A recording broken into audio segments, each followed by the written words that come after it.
that a man may call the greatest things in life." The warriors leaned closer. This should be worth hearing.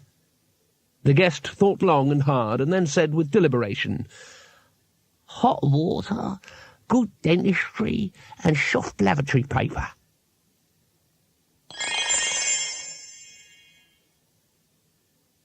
Brilliant octarine light flared in the forge.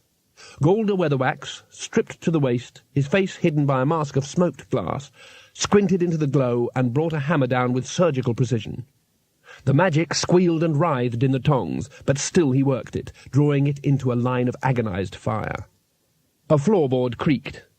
Golda had spent many hours tuning them, always a wise precaution with an ambitious assistant who walked like a cat. D flat. That meant he was just to the right of the door. "Ah, Trumon," he said, without turning, and noted with some satisfaction the faint indrawing of breath behind him. "Good of you to come. Shut the door, will you?" Trumon pushed the heavy door, his face expressionless. On the high shelf above him, various bottled impossibilities wallowed in their pickle jars and watched him with interest.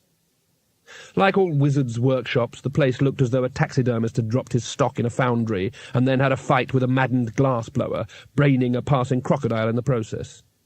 It hung from the ceiling and smelt strongly of camphor.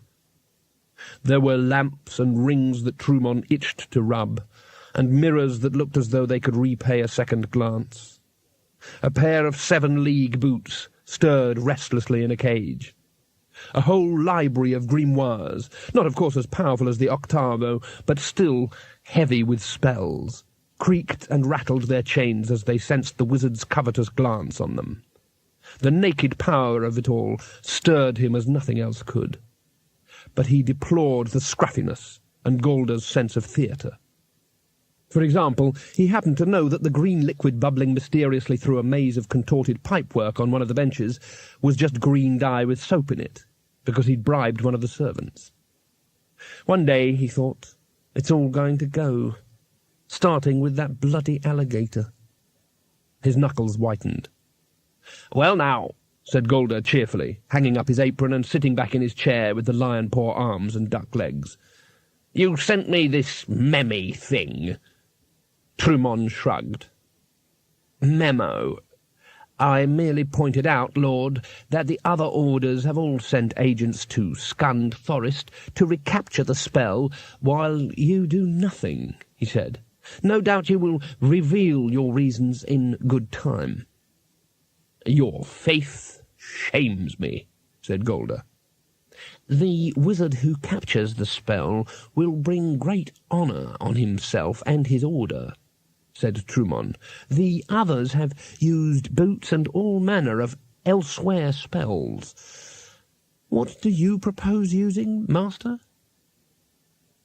Did I detect a hint of sarcasm there? "Absolutely not, Master. Not even a smidgen?" "Not even the merest smidgen, Master." "Good, because I don't propose to go." Golda reached down and picked up an ancient book.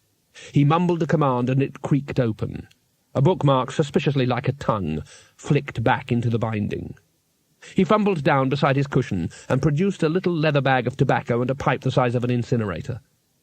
With all the skill of a terminal nicotine addict, he rubbed a nut of tobacco between his hands and tamped it into the bowl. He snapped his fingers and fire flared. He sucked deep, sighed with satisfaction, looked up. "Still here, Trumon?" "You summoned me, Master," said Trumon levelly. At least that's what his voice said. Deep in his grey eyes was the faintest glitter that said he had a list of every slight, every patronising twinkle, every gentle reproof, every knowing glance, and for every single one Golda's living brain was going to spend a year in acid. "Oh, yes, so I did. Humour the deficiencies of an old man," said Golda pleasantly. He held up the book he had been reading. "I don't hold with all this running about," he said. "It's all very dramatic, mucking about with magic carpets and the like, but it isn't true magic to my mind. Take